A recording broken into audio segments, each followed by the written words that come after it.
हर कोई चाहता है कि उसकी संतान सुंदर हो, सुशील हो, श्रेष्ठ हो, सर्वगुण संपन्न हो। मतलब हर किसी को कोहिनूर चाहिए। लेकिन होता इसके बिल्कुल उल्टा है। होता है न सुनने वाला, बात बात पे चिड़चिड़ करने वाला, बात बात पे गुस्सा करने वाला, छोटी छोटी बातों पर कहने वाला डोंट इरिटेट मी। ये जो डायलॉग है ये तो नॉर्मली चिपका देते हैं आजकल के बच्चे। ऐसा आपके साथ भी होता होगा। और फिर आगे चल के आते हैं गुटखा खाने वाला, सिगरेट पीने वाला, दारू पीने वाला, और फिर बड़े होने पर अपने पेरेंट्स को वृद्धा आश्रम में छोड़ने वाले। और कोई कोई इससे और आगे जाते हैं और वो अपने पेरेंट्स को, माता पिता को बस स्टैंड पे, रेलवे स्टेशन पे या फिर मंदिर में आके छोड़ के चले जाते। अब ऐसा नहीं होता कि जो इनके बच्चे होते हैं वो कम पढ़े लिखे होते हैं या फिर उनके पास पैसों की प्रॉब्लम होती है। जो भी ये छोड़ के आते हैं इसमें से 50% पेरेंट्स के जो बच्चे होते हैं वो उच्च पदवी पर होते हैं। एक कहानी ऐसी थी कि एक माता के 3 बेटे थे, तीनों बच्चे अच्छी नौकरी करते थे। एक लड़का फॉरेन में जॉब कर रहा था, फिर भी उसकी माँ को उन्होंने छोड़ दिया और वो मंदिर के सामने भीख मांग रही थी। और भी इससे आगे बढ़ते हैं और अपने पेरेंट्स की हत्या तक करते थे पैसों के लिए। एक किस्सा ऐसा ही हुआ था। एक माता जी को अपने आधी बॉडी में पैरालिसिस हो गया था, तो उसका बच्चों को उसका देखभाल करना जान पे आ रही थी, तो वो अपनी माँ को जोर जबरदस्ती से खींचते हुए ऊपर लेके गया और वहां से धक्का दे दिया। और जब ये इनके साथ होता है तो फिर ये किस्मत को दोष देने लगते हैं। हाय हमारी तो किस्मत ही खराब थी जो हमारे भाग्य में ऐसे बच्चे आए। लेकिन अगर बच्चे इस कदर तक बढ़ जाते हैं तो इसमें बच्चों की गलती नहीं होती, इसमें जो गलती होती है वो पेरेंट्स की होती है।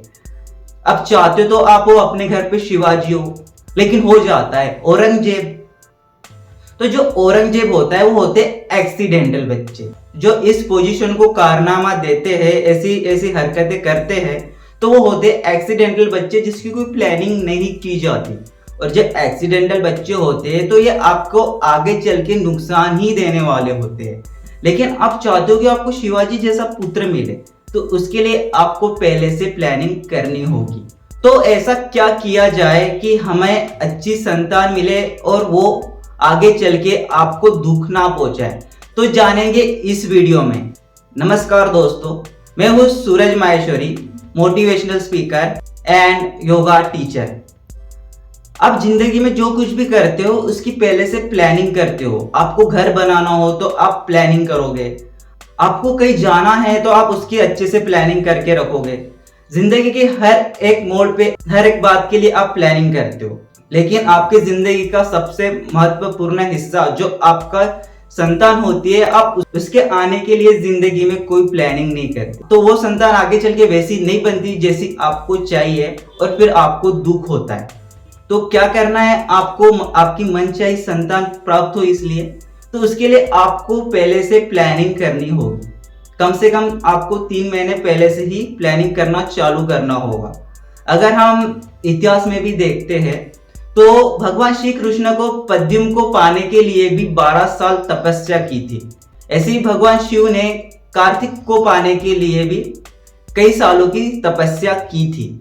और जीजा माता ने भी शिवाजी को पाने के लिए भवानी माता की तपस्या की थी, तब जाके उनको वैसे ही रत्न प्राप्त हुए थे। अगर वैसे ही रत्न आप चाहते हो कि आपको भी प्राप्त हो तो क्या करना होगा? आपको भी कम से कम 3 महीने की तपस्या करनी होगी। इसमें आपको करना क्या है? इसमें आपको खुद को संस्कारित करना है। अगर आप में कोई दुर्गुण है तो आपको वो छोड़ने होंगे। अगर आपको कुछ व्यसन है तो उसको वो 3 महीने के लिए कम से कम छोड़ना होगा, उससे दूर रहना होगा, भले वो माल हो या फिर पापा हो। और फिर इन 3 महीनों में आप ब्रह्मचर्य का पालन करते हो तो बहुत अच्छा। कहते हैं अगर उत्तम रज और उत्तम वीर्य मिलते हैं तो एक अच्छी संतान बनती है। और फिर आपको जो आपका घर का वातावरण है वो स्वर्गीय करना पड़ेगा। अगर आपके घर झगड़े वगैरह चलते होंगे तो आपको वो बंद करना होगा और आपके घर को एक स्वर्गीय वातावरण बनाना होगा। क्योंकि मरता तो ये शरीर है, लेकिन आत्मा जो है वो कभी नहीं मरती, वो अजरा अमर होती है। लेकिन जब वो जाती है तो साथ में क्या लेके जाती है? जो उसके पिछले जन्म के संस्कार है वो उसको साथ में लेके जाती है। तो जिस आत्मा के जैसे संस्कार होते हैं वो वैसे ही घर ढूंढने लगती है, वैसा ही वातावरण ढूंढने लगती है। जैसे कि उच्च संस्कारों वाली जो आत्मा होती है वो उच्च संस्कार वाले घर को ढूंढेगी, जो मध्यम लेवल संस्कार वाली आत्मा है वो मध्यम वातावरण को ढूंढेगी, और जो नीचे कोटि की आत्माएं हैं वो नीचे वातावरण को ढूंढेगी। तो इसलिए आपको पहले क्या करना है, आपका घर का माहौल एक सकारात्मक पॉजिटिवली बनाना है। आपके खुद के भी अगर कोई दोष हो गए तो आपको उसको खुद को सुधार करना है, तब जाके आपके घर एक उच्च श्रेणी की आत्मा का अवतरण होगा। और फिर सेकंड स्टेज आती है गर्भा व्यवस्था। ये जो गर्भा व्यवस्था होता है इसको आप सुवर्ण काल भी कह सकते हो, क्योंकि यही वो वक्त होता है जब आप अपने बच्चों को जैसी चाहे वैसी रचना कर सकते हो।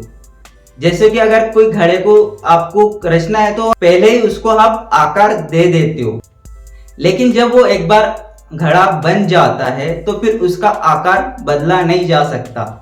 ये ऐसी ही कुछ कंडीशन होती है इस दौरान, क्योंकि बच्चा जो है वो पेट से ही सीखना चालू कर देता है। और ये आज का साइंस भी मानता है। एक घर में जोर जोर के झगड़े हो रहे थे, बर्तन फेंके जा रहे थे, एक दूसरे से लड़ रहे थे, तो जो अंदर घर में बच्चा होता है वो एकदम से दचक जाता है। आप उसको इस वीडियो में देख सकते हो।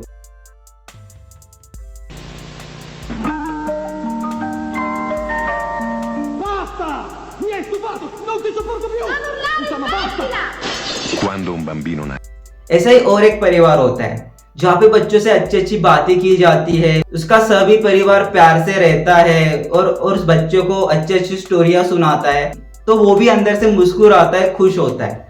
आप उसको इस वीडियो में देख सकते हो।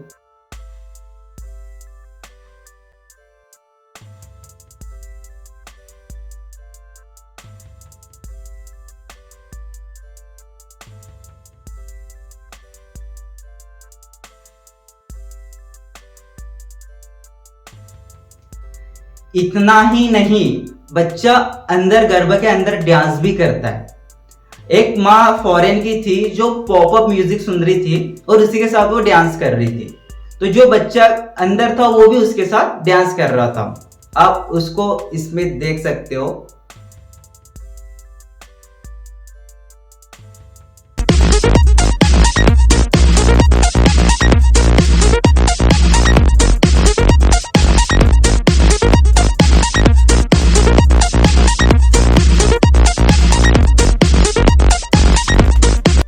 तो है ना कमाल की बात। तो मिस जो भी उसकी माँ करती है उसको बच्चा फॉलो करता है। मतलब सीधे सीधे माँ के विचार, एटीट्यूड, फीलिंग, बाकी सबका जो असर है वो उसके बच्चे पे पड़ता है। अभिमन्यु ने चक्रव्यूह का भेदन करना उसके माँ के पेट से सीख लिया था, लेकिन जैसे उसकी माँ सो जाती है तो बच्चा गर्भ में क्या करता है, वो भी सो जाता है। तो इसलिए वो चक्रव्यूह को भेदना तो सीख लेता है, लेकिन चक्रव्यूह से बाहर वापस कैसे आना वो सीख नहीं पाता। जो अष्टावक्र है वो पेट में से ही ज्ञानी पैदा होता है। उसके माँ बाप भी काफी तपस्वी होते, ज्ञानी होते हैं, तो उनके गर्भ में भी वैसा ही बच्चा आता है। और जो जीजा माता जो है वो पहले से ही कुशल प्रशासक थी, एक वीरांगना भी थी, और साथ ही उसके प्रखर विचार थे। उसने पहले ही सोच रखा था जो ये मुगलों का अत्याचार है, जो अंग्रेज भारत में आ रहे हैं, उसके अन्याय से मुझे अपनी जनता को छुटकारा दिलाना है। जब जो उन्होंने वो विचार किए थे, जो गुण उनके अंदर थे, वो शिवाजी के अंदर भी आते हैं। और सिर्फ 16 साल की उम्र में शिवाजी स्वराज्य की नींव रखते हैं। मेरे योगा क्लासेस चलते हैं, तो उसमें एक लेडीज आई थी जिसका बच्चा 6 से 8 महीने का था। तो उसने गर्भ संस्कार का एक शिविर किया था। तो उसमें जो बातें बताई गई थी उसको उसने पूरा फॉलो किया। और जब उसका बच्चा पैदा हुआ तो वो खुद कह रही थी जो जो मैंने फॉलो किया वो गुण मुझे अपने बच्चे में देखने को मिलते हैं। मतलब सीधी बात की, बच्चा गर्भ से ही सीखना चालू कर देता है जो आप उसको सिखाते हो। इसलिए आप ये भी देखते होगे कि जो बिजनेसमैन हैं तो उनके बच्चे आगे चल के बिजनेस काफी अच्छा कर लेते हैं। जिसके माँ बाप संस्कारी होते हैं उनके बच्चे भी संस्कारी निकलते हैं। जिनके घर में कला है, क्लेश है, रोज की गाली गलौज होती है, उनके बच्चे आगे चलकर वैसे ही बनते हैं। तो ये सब वो कहाँ से सीखता है? वो ये सब गर्व से ही सीखना चालू कर देता है। आप इसको रिचर्ड विलियम्स की स्टोरी से बहुत अच्छे से समझ सकते हैं। रिचर्ड विलियम्स एक टेनिस कोच था। एक दिन उसने टीवी पे वर्जीनिया को टेनिस खेलते हुए देख लिया और तभी उसने सोच लिया कि जो मेरे आने वाले आगे के बच्चे हैं उनको मैं टेनिस प्लेयर बनाऊंगा। रिचर्ड के उसके पहले पत्नी से भी बच्चे हुए थे, लेकिन उसने पहले ये सोचा नहीं था। लेकिन बाद में जब उसने सोचा तो उसके जो दूसरी पत्नी थी ओरासीन, उसने उसके ये बात कही। और जो ओरासीन थी वो भी एक टेनिस कोच थी। तो जब ओरासीन गर्भवती हुई तो रिसर्च उसको सिर्फ टेनिस देखने के लिए कहता था और ओरासीन भी काफी अच्छे से देखती थी क्योंकि उसको भी टेनिस में इंटरेस्ट था। और फिर बाद में जैसे बच्चे होते हैं वो उनकी कोचिंग चालू कर देते हैं और आगे चल के उनके बच्चे दुनिया के टॉप प्लेयर में से एक आते हैं। उनका हर एक टेनिस गेम में गोल्ड मेडल मिला होता है। साथ ही ओलंपिक में भी उन्होंने गोल्ड मेडल लिए होते हैं, जिनका नाम है सेरेना एंड वीनस विलियम्स। तो मतलब अगर आप पहले से प्लानिंग करते हो तो आप अपने बच्चों को वो बना सकते हो जो आप बनाना चाहते हो। तो अब घर में रहते हुए आपको क्या तैयारी करनी है उस पर हम थोड़ी बात करते हैं। माँ के एटीट्यूड, इमोशंस, फीलिंग, इन सब का जो असर है वो उनके बच्चों पे होता है, यहाँ तक कि उनके फिजिकल मेंटल लेवल पे भी वो असर होता है। इसलिए सबसे पहले जो गर्भवती है उसको अपना जो एटीट्यूड है वो पॉजिटिव बनाना होगा, सकारात्मक बनाना होगा। साथ ही आपके घर का माहौल ऐसा रहे कि जहाँ पे झगड़ा वगैरह ना होता हो। अगर आप किसी से द्वेष करते होगे, ईर्ष्या करते होगे, तो आपको उस वक्त तक के लिए छोड़नी होगी। आपका बच्चा नहीं जानता कि आप किससे एक से अगर जलते हो तो क्यों जलते हो। उस पर सीधा सीधा आपके फीलिंग का इफेक्ट होता है, या फिर आप उसके बारे में सोचे नहीं जिससे आप ईर्ष्या या द्वेष करते हो। साथ ही साथ आपको मोबाइल और टीवी से भी दूर रहना है, क्योंकि मोबाइल के जो रेडिएशंस होते हैं वो थोड़े हानिकारक होते हैं। साथ ही आपके घर का माहौल ऐसा होना चाहिए कि वो पॉजिटिव हो। अगर गर्भवती को कोई चीज लगती है, कुछ खाने के लिए क्या कुछ उसको चाहिए, तो आपको उसको उसे लाके देना चाहिए। जो माँ की फीलिंग्स है वो फिजिकल लेवल भी बच्चों को तैयार करती है।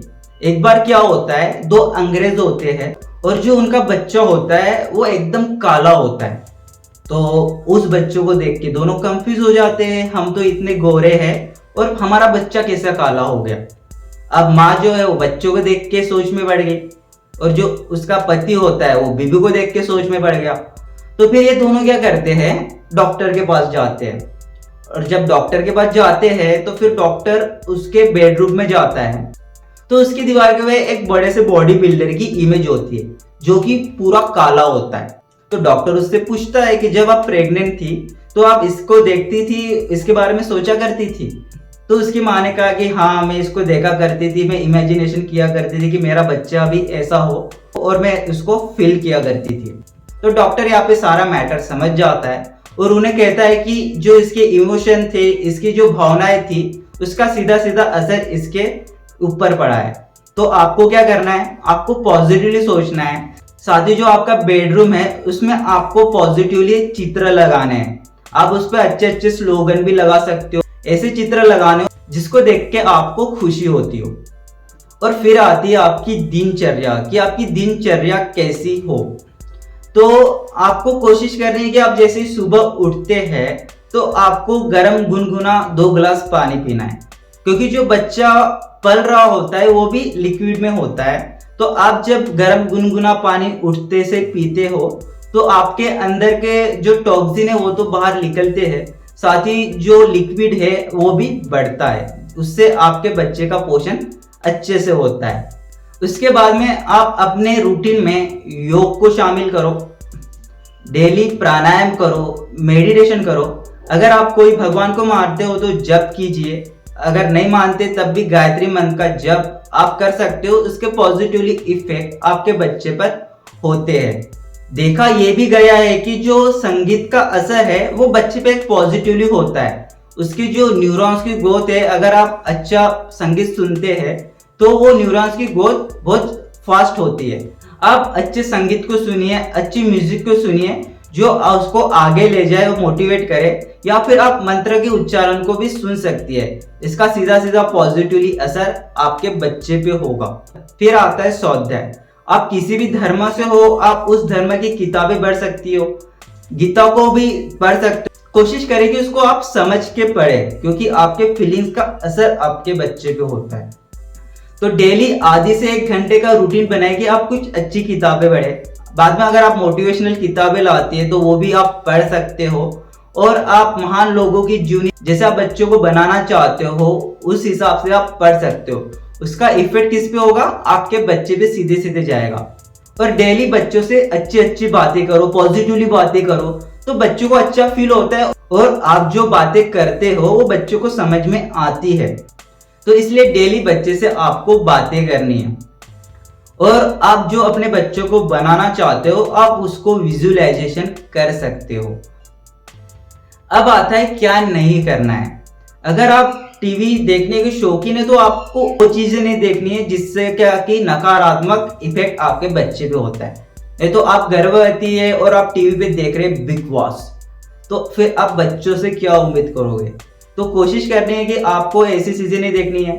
अगर आपको हॉरर मूवी का शौक है तो वो भी आपको देखना बंद करना होगा, क्योंकि अगर आप डरते हो तो अंदर से भी बच्चा डरता है, उसके दिमाग पे असर इसका होता है। अब किसी किसी के घर में ऐसा होता है कि जो उसकी साथ है उसको बहुत ताने मारती है, तो उसमें क्या होता है कि जो बहू है वो डिप्रेशन में आ जाती है और फिर बाद में उदास रहने लगती है।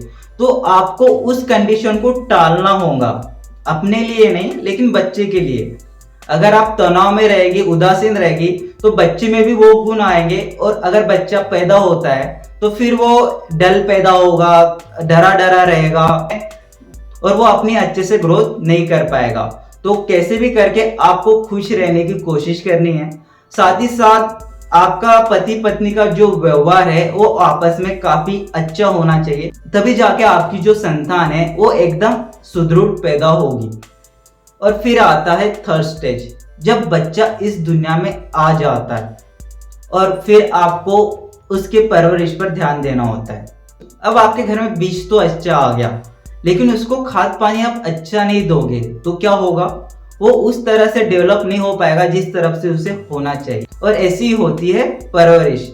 अगर आप परवरिश अच्छी नहीं करते तो आगे चल के उसका नेगेटिव इफेक्ट उस पर आता है। एक बार क्या होता है, एक बच्चा चोरी करके लाता है। अब ये जो बात रहती है उसकी माँ को पता होती है, लेकिन जो उसकी माँ है फिर भी उससे कुछ नहीं बोलती। फिर वो लड़का क्या करता है, वापस से चोरी करके लाता है। इस बार भी उसकी माँ को पता होता है, फिर भी उसकी माँ उसके कुछ नहीं बोलती। तो फिर वो धीरे धीरे और बड़ी चोरियां करने लगता है और उसकी माँ उसे रोकती नहीं है। और एक दिन वो अपनी पूरी गैंग बना लेता है, और अपनी गैंग बनाने के बाद में अब वो अपने पास हथियार भी रखने लगता है। और एक दिन वो बैंक को लूटने के लिए जाता है। जब बैंक को लूटने के लिए जाता है तो सिचुएशन थोड़ी बिगड़ जाती है और वो 2-3 जन को टपका देता है और फिर वो वहां से भाग जाता है। फिर पुलिस जो है उसे पकड़ लेती है और उसको अदालत में ले जाती है। वहां पे जज जो है उसको फांसी की सजा सुनाते हैं। फिर जब उसे फांसी दी जाती है तो उससे पूछा जाता है कि तुम्हारी आखिरी इच्छा क्या है? तो वो कहता है कि मुझे मेरी माँ के कान में कुछ कहना है। जब ये बात उसके माँ को पता चलती है तो उसकी माँ खुश हो जाती है कि चलो इसने जितना भी कमाया होगा उसका जो पता है अब ये मुझे बताने वाला है। और उसकी माँ वापस जाती है और उसकी माँ जैसे उसको कान देती है तो वो क्या करता है, उसके माँ के कान को काट लेता है। तो सब उसको देख के हैरान हो जाते हैं कि भाई इसने ऐसा क्यों किया। तो वो कहता है अगर मेरी माँ ने मुझे बचपन में पहले चोरी पे रोक लिया होता, मुझे डांट फटकार लगाई होती, तो आज मुझे इस पोजीशन तक नहीं आना पड़ता। सेम कहानी जो है आज घर घर की है। आपके बच्चे अगर कुछ गलत भी करते हैं तो आप उसको डांट फटकार नहीं लगाते, तो जिससे क्या होता है, बच्चे अपनी मनमानी करने लगते हैं। जो हर चीज है आप उसको ऐसे दे देते हो, खिलौने दे देते हो, पैसे दे देते हो, तो इससे क्या होता है, बच्चा जिद्दी बन जाता है। और फिर अगर कोई चीज आप उसको नहीं देते तो फिर वो गुस्सा करेगा, तोड़फोड़ करेगा, गाली गलौज करेगा, ये उसकी आदत बनती है। तो जब आपका बच्चा छोटा है तभी से उसको आपको सिखाना होगा कि क्या सही है और क्या गलत है, क्योंकि भारतीय एजुकेशन में भी अभी तक नैतिक शिक्षा का कोई ऐसा समावेश नहीं है। तो आपको जो नैतिक शिक्षा है वो घर पे ही देनी होगी। उसको बताइए क्या सही है क्या गलत है, क्या देखना चाहिए क्या नहीं देखना चाहिए। अगर आप यही से अगर पकड़ मजबूत रखते हो तो आगे चल के जो नौबत अदर पेरेंट्स पे आती है रोने की, वो आप पे नहीं आएगी। आप आपके बच्चों से प्यार करिए, डेफिनेटली कीजिए, लेकिन आपके बच्चों को वहां पे डांट फटकार भी लगाइए जहाँ पे वो गलत काम करता है। याद रखना, इतना जोर के बच्चों को कभी मत मारिए कि वो आपको हिटलर समझने लगे, या फिर आप इतना मारिए, इतना ही डराइए कि वो आपसे डरे। मतलब गलत काम करने से पहले वो सोचे, और बाद में आपको प्यार करना भी जरूरत है ताकि उसको फीलिंग बनी रहे, आपकी रिस्पेक्ट बनी रहे। नहीं तो कभी कभी क्या होता है कि डांटते रह गए और प्यार कभी करते नहीं है, पास लेते नहीं है, तो बच्चे के मन में एक फीलिंग पनपने लगती है कि यार ये तो हिटलर ही है, तो ऐसे ही करता है। तो फीलिंग ना हो इसलिए बच्चों को प्यार से पास में भी लिए, उनको बुलाइए भी। तो इससे क्या होगा कि आपका जो बैलेंस है वो बना रहेगा, बच्चा आपका रिस्पेक्ट भी करेगा, साथ ही जो गलत काम है वो करने से भी डरेगा। साथ में ही आपको अपने बच्चों को नैतिक शिक्षा देनी है, उसको आपको स्पिरिचुअलिटी से जोड़ना है। याद रखना, स्पिरिचुअलिटी सिर्फ ये नहीं होती कि आप मंदिर में जा रहे हो, हाथ जोड़ रहे हो, ये स्पिरिचुअलिटी नहीं होती। स्पिरिचुअलिटी ये होती है, अष्टावक्र को उसके बाप ने शाप दिया, फिर भी जब उसके बाप को शास्त्रास्कार में जल समाधि लेनी पड़ी, उसके बाप का बदला लेने वो वहां पे जाता है। तो ये होती है स्पिरिचुअलिटी। मतलब कितनी भी प्रॉब्लम्स आए तब भी वो सही मार्ग से नहीं हटेगा, वो आपकी रिस्पेक्ट करेगा। सेम कहानी नचिकेता की है। उसने अपने बाप से कहता है कि मुझे भी दान कर दीजिए, और बाप गुस्से में आता है और उसको शाप दे देता है कि जा मर जा, और फिर वो यमराज के पास जाता है। तो जब यमराज उसको वर मांगने के लिए कहता है तो उसमें का एक वर ये रहता है, मेरे बाप को जो ग्लानि है कि मैंने मेरे बच्चों को मरने का शाप दे दिया, वो उस ग्लानि से मुक्त हो जाए। तो ये होती है कि वो बंदा पहले से स्पिरिचुअल था। तो आप आध्यात्मिकता से जितना अपने बच्चों को जोड़ के रखोगे, बच्चा उतना ही अच्छा बनेगा। और फिर कुछ कुछ आजकल प्रॉब्लम्स ये आती है कि कुछ पेरेंट्स ही बिगड़ेल होते हैं। जब पेरेंट्स ही बिगड़ेल होते हैं तो बच्चे तो बिगड़ेल निकलने ही हैं। आप बहुत से बार देखते होंगे कि आप बच्चों को डांस करा रहे हो तो बहुत से पेरेंट्स उस गाने पे डांस कराते हैं, जैसे कि मुन्नी बदनाम हुई। तो आगे चल के आप फिर क्या एक्सपेक्टेशन करोगे बच्चों से? गाने का जो असर है वो बच्चों पे काफी गहरा होता है। आप खुद ही देख लीजिए, अगर आप देशभक्ति के गाने सुनते तो आपके अंदर देशभक्ति आएगी। अगर आप दुख भरे गाने सुनते हो तो आपके कोई सैडनेस आएगी। अगर आप खुशी भरे गाने सुनते हो तो आपके अंदर भी खुशी आएगी। अगर आप जोशीले गाने सुनते हो तो आपके अंदर भी जोश आएगा। तो ये गाने का बहुत इफेक्ट आपके बच्चों को होता है। तो आप देखिए कि आपके बच्चे कौन से गाने सुन रहे हैं, क्या कर रहे हैं, क्योंकि आगे चल के कहीं ना कहीं वो उससे रिलेटेड होगा।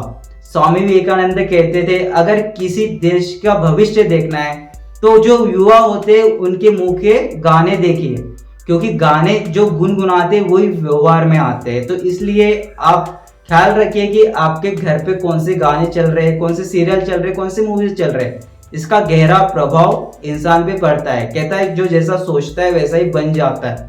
तो आजकल जो जैसा देखता है वैसे ही बन जाता है। तो इसका पूरा पूरा ख्याल रखें। और फिर कुछ कुछ पेरेंट्स आजकल ऐसे देखने को मिलते हैं कि अगर बच्चा गाली देता है तो उनको खुशी होती है। वो कोई ऐसे रैपर्स को फॉलो करता है कि जिसके रैप में सब गालियां भरी है, तो वो पेरेंट्स खुश हो रहा है और कह रहा है कि मेरे बच्चे के लिए इतना कह दो। तो अगर आप खुद ही आपके बच्चों को ये सिखाना चाहते हो तो फिर आप एक्सपेक्टेशन ना कीजिए कि मेरा बच्चा आगे चल के मेरे लिए कुछ करेगा। ऑफकोर्स वो आगे चल के आपको वैसे ही ट्रीट करने वाला है जैसे कि बाकियों ने किया था।